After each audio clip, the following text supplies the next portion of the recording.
मोअज़्ज़िज़ हाज़रीन इकराम, बुज़ुर्गान कौम और मिल्लत, मेरी इज़्ज़तदार माँ और बहनों, गयूर नौजवान साथियों, आपका मैं शुक्रिया अदा करता हूँ कि आपने अपना कीमती वक्त निकाल कर आज मजलिस इत्तेहादुल मुस्लिमीन के इस बल्दिया के इंतखाबात में, इस इंतखाबी जलसे में आपने शिरकत की। शहनशीन पर तशरीफ़ फरमा मजलिस इत्तेहादुल मुस्लिमीन के रुकन असम्बली तेलंगाना व इंचार्ज नांदेड़ जनाब मोहतरम कौसर मोहिउद्दीन साहब, मजलिस इत्तेहादुल मुस्लिमीन नांदेड़ के तमाम मोअज़्ज़िज़ क़ाइदीन, मेरे मजलिसी रुफ़क़ा, प्रभाग 2 के उम्मीदवार मखतूम बिन शेख महबूब साहब, फुरक़ान ख़ान रहीम ख़ान साहब, प्रभाग 5 के उम्मीदवार बाबा साहब सूर्यवंशी, शिफा मुस्कान शेख, हाजरा बेगम अब्दुल बासित, मुफ्ती अशर अली ख़ान अज़हर अली ख़ान, प्रभाग 11 के उम्मीदवार मोहम्मद मसूद अहमद ख़ान, आसिया बेगम, अब्दुल हबीब बागवान, सैयद फसीउद्दीन, सैयद वलीउद्दीन, साइमा ख़ान, मोहम्मद इमरान ख़ान, प्रभाग 12 के उम्मीदवार अब्दुल रशीद अब्दुल गनी, बेबी शाइस्ता, मोहम्मद सलमान ख़ान, ख़मर सुल्ताना और मोहम्मद अल्ताफ़ हुसैन मोहम्मद यूसुफ, प्रभाग 14 के रेहाना बेगम, चांद पाशा कुरैशी, शमीम बेगम, अब्दुल हफीज़ बागवान, शमीम अब्दुल्ला, हासेकर, स्वाति नरसिंह राव। मेरे अज़ीज़ दोस्तों और बुज़ुर्गों, आप तमाम से गुजारिश है कि 15 जनवरी के दिन आप अपने एक एक वोट का इस्तेमाल मजलिस इत्तेहादुल मुस्लिमीन के उम्मीदवारों के हक़ में करिए, जिनका इंतखाबी निशान पतंग है। प्रभाग 2 में 2 मजलिस के उम्मीदवार हैं, प्रभाग 5 में पूरा पैनल है, प्रभाग नंबर 11 में पूरा पैनल है, प्रभाग नंबर 12 में पूरा पैनल है, प्रभाग नंबर 14 में पूरा पैनल है। तो जहाँ मशीन में आपको मजलिस इत्तेहादुल मुस्लिमीन का पतंग का निशान नज़र आएगा, मेरी आपसे गुजारिश है कि आप लोग वहाँ पर बटन दबाकर अपने इत्तेहाद को मजबूत करिए, अपने सियासी शऊर को मजबूत करिए, अपनी क़ियादत को मजबूत करिए और एक अच्छे नुमाइंदे को बहैसियत रुकने बल्दिया आपके प्रभाग से मुंतखब करिए, ताकि वो आपके इस वार्ड में, इस बल्दी हलक़े में आपके तरक्याती काम को करवा सके। क्योंकि हम ये देखते हैं कि नांदेड़ शहर में एक तासुब का मुज़ाहरा किया गया है और ख़ास तौर से अल्पसंख्यक समाज के बसने वाले इलाक़ों को एक मंसूबाबंद तरीक़े से डेवलपमेंट से महरूम करके रख दिया गया। मेरे अज़ीज़ दोस्तों और बुज़ुर्गों, मैं आपको ये बात बताना ज़रूरी समझता हूँ कि नांदेड़ के मजलिस इत्तेहादुल मुस्लिमीन के ज़िम्मेदारान ने ये फ़ैसला लिया कि मजलिस के उम्मीदवारों की कामयाबी के बाद नावघाट करबला इलाक़े में नौजवानों के लिए स्विमिंग पूल और जिम खाना की तामीर होगी, क़दीम शहर में खूबसूरत गार्डन की तामीर, पुराने शहर में नागहानी सूरत हाल से निपटने के लिए एक फायर स्टेशन और ट्रॉमा सेंटर का क़याम में लाया जाएगा। मदीना नगर से क़य्यूम प्लाट के रास्ते को तोसी करके 50 फीट करने का वादा, पुराने शहर के अक़लियती तलबा के लिए ITI टेक्निकल कॉलेज और लड़कियों के लिए दस्तकारी यानी सेंटर का क़याम, माल टेकरी इलाक़े में वसी अराज़ी पर पुराने शहर के नौजवानों के लिए खेल का मैदान के तामीर का मंसूबा, हैदरबाग म्युनिसिपल दवाखाने को तोसी करके मिनी सिविल हस्पताल में तब्दील किया जाएगा, पुराने शहर के इलाक़े में फ्रूट मार्केट, भाजी, फूल मार्केट और हॉकर जोन के क़याम का अज़म, पुराने शहर में जदीद तर्ज की टेक्नोलॉजी से आरास्ता स्लॉटर हाउस का क़याम और उसकी गंदगी के लिए निपटने के लिए मुनासिब हिकमत अमली तैयार होगी। और जो होनहार और माशी पसमानदा तलबा के लिए खिदवाई नगर इलाके में स्टडी सेंटर का क़याम, पुराने शहर के इलाके में मुस्लिम तालिबात के लिए गर्ल्स हॉस्टल का क़याम, म्यूनसिपल कॉरपोरेशन की जानिब से वाजबी कीमत पर दस्तियाब होने वाली शादी खाने की तामीर का मनसूबा, नांदेड़ शहर में क़ब्रस्तानों की सारबंदी, नमाज जनाजा के चबूतरे की तामीर और वहाँ पर वज़ू के लिए पानी के इंतज़ाम का मनसूबा है। ये मजलिस इत्तेहादुल मुस्लिमीन के नांदेड़ के ज़िम्मेदारों ने ये अज़म लिया है कि इंशाअल्लाह ताला कामयाबी के बाद ये सब काम तमाम करवाए जाएंगे। वहीं पर आप देखते हैं कि कांग्रेस पार्टी है, इनके वादे ऐसे हैं कि वादा करते और उसके बाद भूल जाते। इनका एक वादा था कि मुसलमानों के लिए हज हाउस तामीर करने का वादा किया था, नहीं मालूम वो वादा किधर गया। फिर उसके बाद हज़ारों वोटों से कांग्रेस के ज़िम्मेदार मुंतखब हुए और वहीं पर जनाब रविंद्र चौहान ने टिकट तकसीम के वक्त कहा कि इतने टिकट्स देने पर कांग्रेस को मुस्लिम लीग कहेंगे।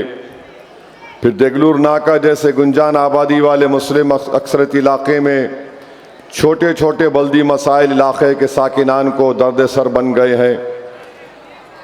गंदगी है, कचरा साफ नहीं होता है और फिर ड्रेनेज चौक हो जाती है। ये कांग्रेस वालों की देन रही। और साथ ही साथ आप जानते हैं कि देगलूर नाके की गंदगी को फैलाने ट्रेंचिंग ग्राउंड को तो ख़त्म कर दिया गया, मगर ड्रेनेज का सीवरेज पाइपलाइन, सीवरेज प्लांट कायम करके और गंदगी का इजाफा करके ना वहाँ पर गार्डन की तामीर का ऐलान हुआ, उसको मुकम्मल किया गया।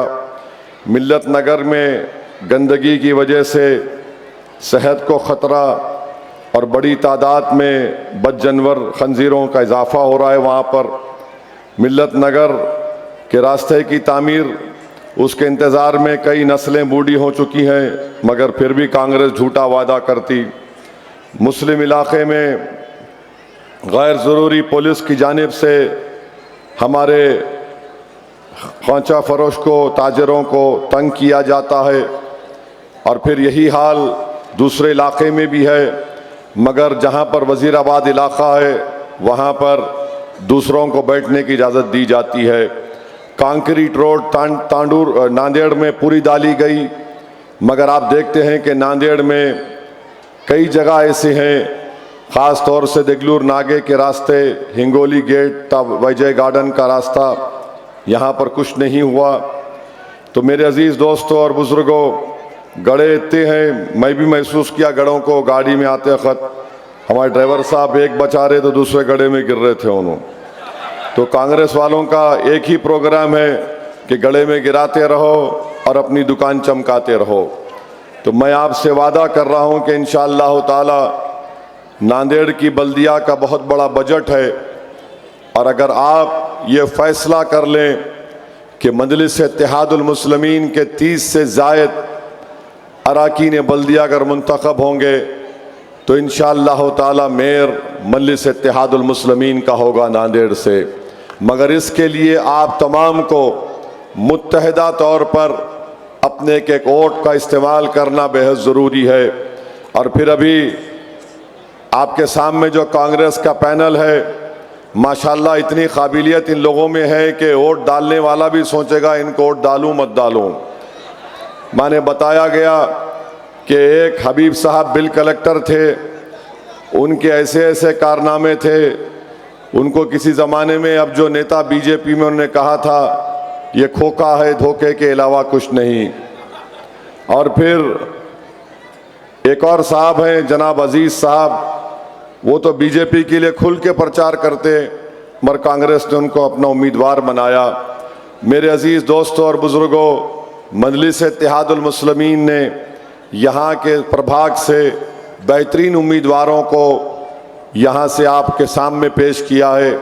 मेरी आपसे दरमंदाना अपील है कि आप मजलिस इत्तेहादुल मुस्लिमीन के हक़ में अपने वोट का इस्तेमाल करिए।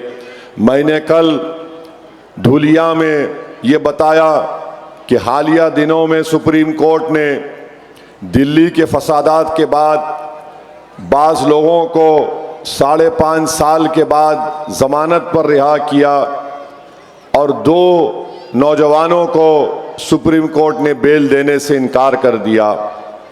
मेरे अजीज़ दोस्तों और बुज़ुर्गों, यही कांग्रेस पार्टी थी, डॉक्टर मनमोहन सिंह की हुकूमत थी।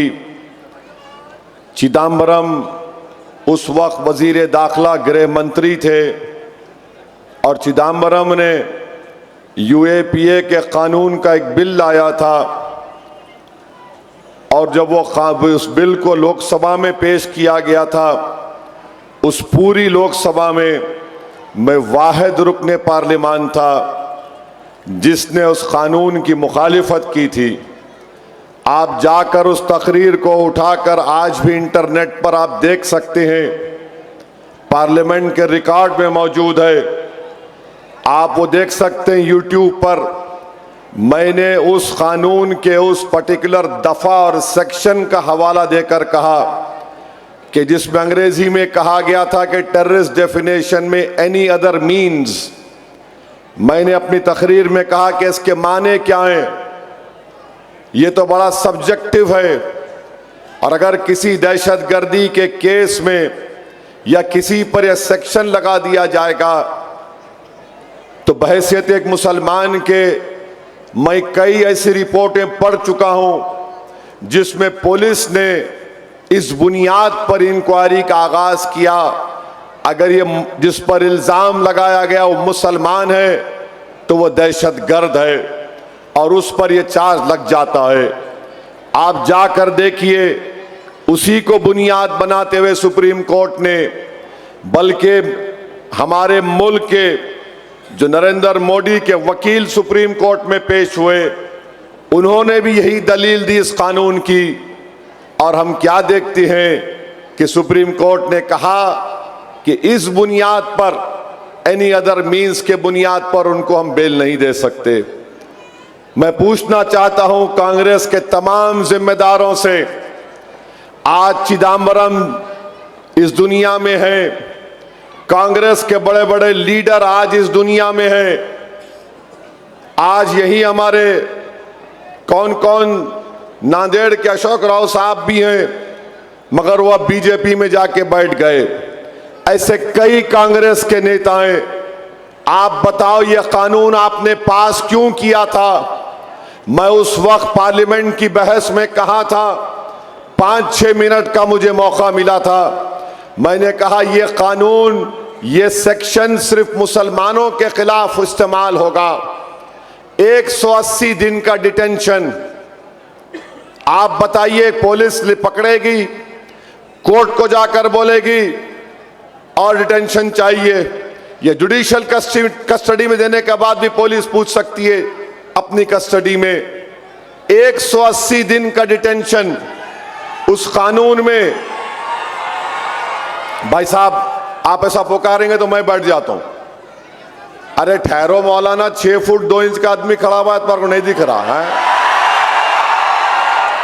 सुनो जी, चेहरे में कुछ नहीं है, आवाज में है, जबान में है, अल्फाज में। सुनो,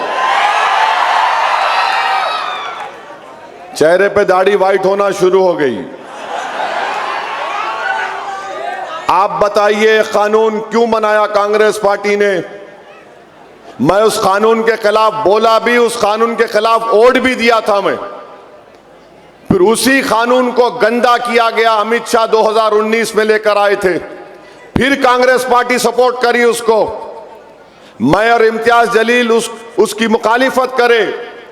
हम हर सेक्शन पर नोटिस दिए थे इसकी मुखालिफत में। तो उस वक्त स्पीकर आज भी हैं, ओम बिरला साहब बोले, ओवैसी तुम लोग 2 लोग हो, क्या करोगे? मैंने कहा सर हम अपना ऑब्जेक्शन मूव करेंगे। अरे तुम 2 है, फर्क नहीं पड़ेगा। मैंने कहा नहीं सर, अल्लाह हमारे साथ है, हमको ये करना है। नहीं, ये चीखा मारने का नहीं है, समझो मेरी बात को। इसी कानून को इस्तेमाल करते हुए, जिसको कांग्रेस पार्टी के उस वक्त के वजीर दाखिला चिदम्बरम साहब थे, फिर अमित शाह लेकर आए, उसको कांग्रेस ने सपोर्ट किया। आप बताइए फिर जेल को कौन जा रहा है? सबसे ज्यादा जेल को जाते मुसलमान, सबसे ज्यादा जेल को जाते दलित, आदिवासी, उसके बाद जो पढ़े लिखे लोग होते हैं जो हुकूमत की पॉलिसियों को जल्दी समझते हैं, उनको जेल में डाल दिया गया। एक स्टैन स्वामी था, ईसाई पादरी, 85 साल का बूढ़ा, वो जेल में यूएपीए में चला गया। वो पुकार पुकार कर कह रहा था, अरे भैया मैं पानी पी नहीं सकता, मुझे स्ट्रॉ से पानी पीना है। ज़ईफ था, पकड़ नहीं सकता था हाथ से अपने गिलास को, जेल में मर गया। मुंबई में ट्रेन का ब्लास्ट हुआ, किसकी हुकूमत थी बोलो? कांग्रेस वालों, आपका चीफ मिनिस्टर था। 185 भारत के लोग मुंबई के ट्रेन ब्लास्ट में मारे गए। 11 मुसलमानों पर केस बुक हुआ। 19 साल जेल में गुजारने के बाद बॉम्बे हाई कोर्ट ने उनको कहा ये तमाम के तमाम बेकसूर हैं। मरने वाले लोग पूछ रहे हैं कि मेरे रिश्तेदार को, मेरे भाई को, मेरे पति को किसने मारा? और ये जो 11 मुसलमान पकड़े गए थे, जिसमें एक अंसारी साहब का जेल में ही इंतकाल हो गया, वो बाहर निकलकर पूछ रहे हमारा कसूर क्या था। एक साहब से मैं दारुसलाम में मिला, अपनी बेटी को लाए और लाकर मुझसे कहा कि जब मुझे मुंबई की एटीएस पकड़ कर लेकर गई थी, ये मेरी बेटी अपनी मां के गोद में थी, अब मैं बाहर निकला हूं तो जवान हो गई। बोलो कांग्रेस वालों, कौन जिम्मेदार है? मैं जिम्मेदार हूं। बोल दो बी टीम जिम्मेदार है। तुमको तो आदत है ना, हर चीज का इल्जाम लगा दो असदुद्दीन ओवैसी पर। बताइए आप कौन जिम्मेदार है इसका? एक कानून आप बनाए, उसको और गंदा करे नरेंद्र मोदी और अमित शाह। कांग्रेस सपोर्ट करी पार्लियामेंट में, पूरे सेकुलर पार्टी वोट डाले, मैं इम्तियाज जलील उसकी मुखालिफत करे। और मैंने मीडिया के सामने पार्लियामेंट में खड़े होकर कहा था, जब कांग्रेस सपोर्ट कर रही थी, मैंने कहा मैं अल्लाह से दुआ करता हूं कि तुम्हारे बड़े बड़े लीडर कम से कम 1 साल 2 साल जेल में गुजारेंगे तो तुमको मुसलमानों की तकलीफ समझ में आएगी। हंगामा खड़ा कर दिए कांग्रेस वाले, कैसा बोले हमारे को। मेरा यही रिएक्शन मैं देखना चाह रहा था तुम्हारा। हम जब जेल में सड़ रहे, जवानियां बर्बाद हो रही हैं, बच्चे यतीमों की तरह जिंदगी गुजार रहे थे, मैं सिर्फ अल्फाज से तुमको बोला तो तुम गुस्से में आ गए। बताओ, भारत की आजादी के बाद कितने कांग्रेस के लीडर 1 साल या 8 महीने जेल में गुजारे? बताओ। मैं तुमको लिस्ट दे सकता हूं जो मुसलमान जेलों में गुजारे। नेशनल सिक्योरिटी एक्ट में, टाडा में, पोटा में, यूएपीए में, ये सब हमारा मुकद्दर बन गया। और जिम्मेदारी पूरी ही पर आती है। और आके बोलते नहीं सेकुलरिज्म को बचाना है, फिर ये बच्चों को कौन बचाएगा? 5.5 साल से बच्चा जेल में है। बताइए आप क्या हो रहा है? इसीलिए कह रहा हूं, अगर मेरे साथ इम्तियाज जलील दोबारा कामयाब हो जाते, अख्तरुल ईमान किशनगंज से एमपी मुंतखब होते, तो क्या नरेंद्र मोदी वक्फ का कानून लाने के बारे में 100 मरतबा सोचते थे, मगर लाए वक्फ का कानून। उसके बाद क्या हुआ? मस्जिदों को छीनने का प्रोग्राम, दरगाहों को, खानकाहों को, कब्रस्तानों को छीनने का कानून बना दिया गया। पूरा पावर कलेक्टर या उसके ऊपर के ओहदेदार को दिया गया। अब मस्जिद कमेटी का मेंबर कोई गैर मुस्लिम भी हो सकता है, कब्रस्तान और दरगाह कमेटी का मेंबर कोई गैर मुस्लिम भी हो सकता है। बताओ फिर आप कब अपने शऊर का इजहार करेंगे? याद रखो मेरी इस बात को, जब तक आप अपनी लीडरशिप को नहीं बनाएंगे, चाहे वो रुकने बल्दिया हो, सरपंच हो, जिला परिषद का मामला हो, आमदार हो, खासदार हो, अगर आप डर डर कर जिंदगी गुजारेंगे तो याद रखो ये आफतें हमको घेरती जाएंगी। तो मेरे अजीज दोस्तों और बुजुर्गों, अपने इत्तेहाद को मजबूत करिए। वोट डालने की एक और वजह भी है, महाराष्ट्र में इस साल कभी ना कभी SIR होगा। आपका नाम वोटर लिस्ट में, कितने लोगों का नाम वोटर लिस्ट में? हाथ उठाओ। तुम्हारा नहीं है, तुम 18 के नहीं हुए अभी। अब क्या हो रहा मालूम? गोवा में इंटरनेट पर सर्च करो, गोवा में एक मेंबर ऑफ पार्लियामेंट थे साबिका, उनको इलेक्शन कमीशन नोटिस दे दिया कि तुम्हारा नाम वोटर लिस्ट में नहीं है, तुम आके अपनी सिटीजनशिप, शहरियत साबित करो। इसीलिए वोट डालो, इस वोटर लिस्ट को उठा के रखो। 2002 की वोटर लिस्ट को मैं इन जिम्मेदारों को बोलूंगा निकाल के रखो, तैयारी करो अभी से। तुम्हारे वोट डालने का सबूत क्या है बोलो?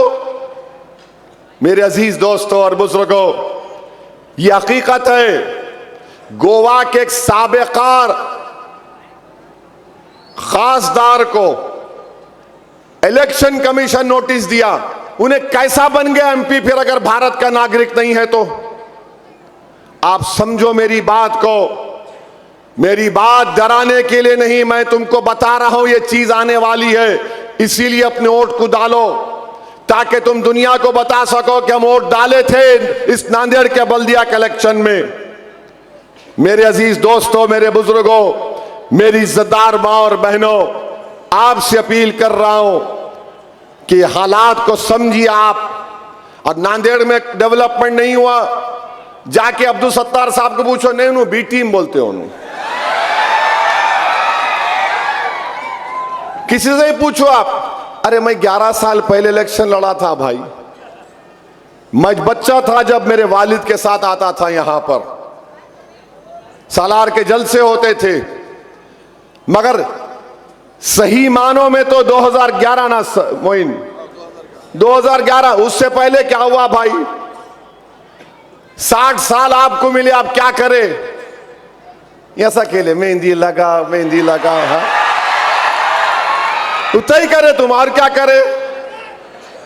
जाके बोल दियो रोको, बचाना है, अल्लाहु अकबर, और डाल दो, हो गया। कुछ भी नहीं करे। 60 साल तुमको मिले।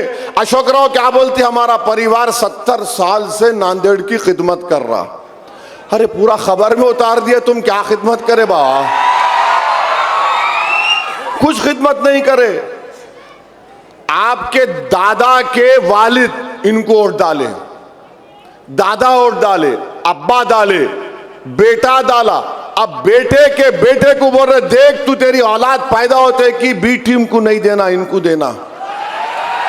अरे क्या है बताइए, क्या हाल करके रख दिए नांदेड़ का।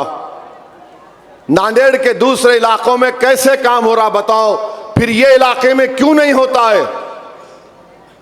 कितने मर्तबा आपका MLA, आपका महापौर, आपका MP कहां गया सब? मजलिस जब से आई इनको लगा कि अब इनकी दुकान बंद होने वाली है।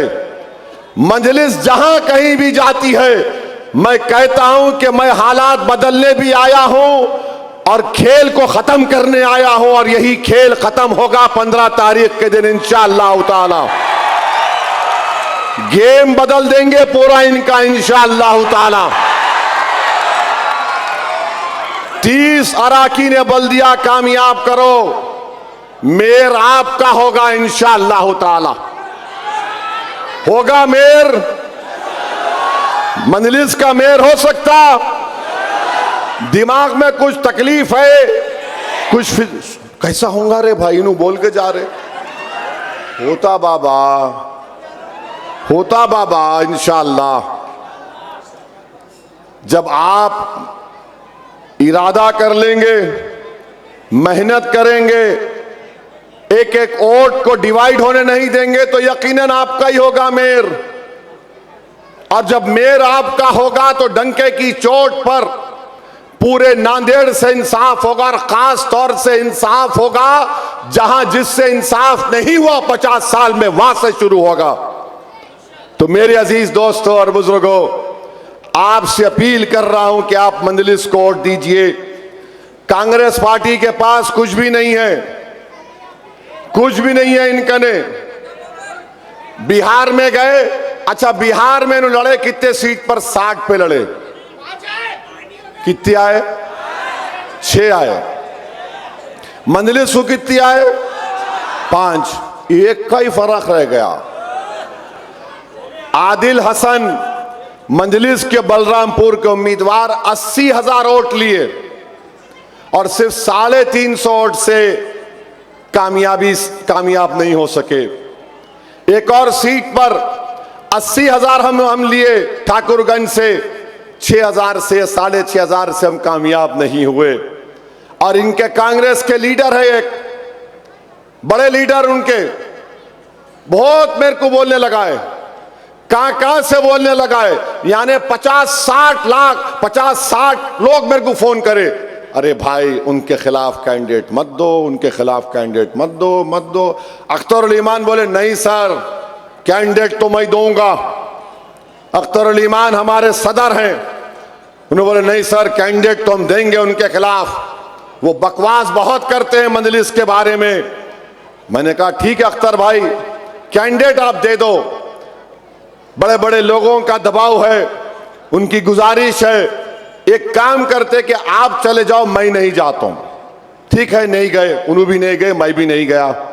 वो बेचारे 18,000 वोट से हार गए। मैं नहीं गया तो भी मंजलिस का उम्मीदवार 16,000 वोट लिया। और हारने के बाद वो जनाब क्या बोलते, असदुद्दीन ओवैसी के भाषण से मैं हार गया, मैं गया ही नहीं तुम्हारे पास, मैदान में आया ही नहीं, मेरे पास क्या कोई मौकीला है? ऐसा उड़ के बोला जाओ बेटा जाके पढ़ के फूक के आ जाओ। मैं तो गुनाहगार आदमी हूं। मगर उन्होंने बोले ये हाल इनका है। यहां पे टिकट नहीं दिए, लाला नाराज हो गए थे। लाला आप नाराज हुए थे? नहीं हुए थे। लाला ऐसा सूरत बना लिया, क्या सर, क्या साहब, क्या साहब। अब लाला को और क्या दिखा? सियासतदान है, मोइन लड़ रहा ना साहब। वाजिबी बात है भाई, फितरी इंसान फितरत है थी, उनकी भी ख्वाहिश है थी। ये तो क्या करेंगे साहब, लाला ऐसा आके ये ऐसा क्या करेंगे? लाला सबर करो, लाला जीत जान दो उसको। लाला बोले, लाला मेरे को बोल रहे थे साहब आप समझो मेरी बात को, उन्हें नहीं जीत सकता। और लाला का एक जुमला था, लाला क्या बोले, साहब दिल का अच्छा नहीं है साहब, उन्हें आप समझो मेरी बात को। मैं बोला लाला उन्हें दिल का अच्छा नहीं होगा, हम दिल के सच्चे हैं, हम नहीं खड़ा करे, हार गए। फिर शुरू हो गए, उन्हें पुरानी कव्वाली पे आ गए। अब्दुल सत्तार साहब आकाशवाणी बंद करो। आप हारे क्योंकि आपका दिल साफ नहीं था। अगर आपका दिल साफ होता तो अल्लाह यकीनन आपको कामयाब कर देता।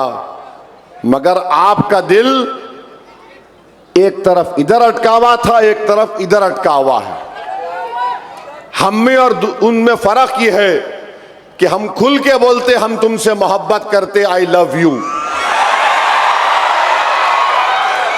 वो लोग क्या करते, जिसको देखो I love you, I love you, I love, ये नहीं होता ना।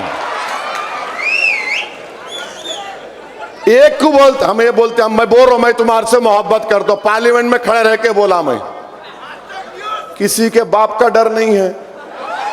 मगर इनका क्या है, जो दिखा इधर, जो दिखा उधर, जो उन्हें बोलता है इन्हें किस्सा क्या है रे भाई, हर एक कोई नहीं ये बोल रहा।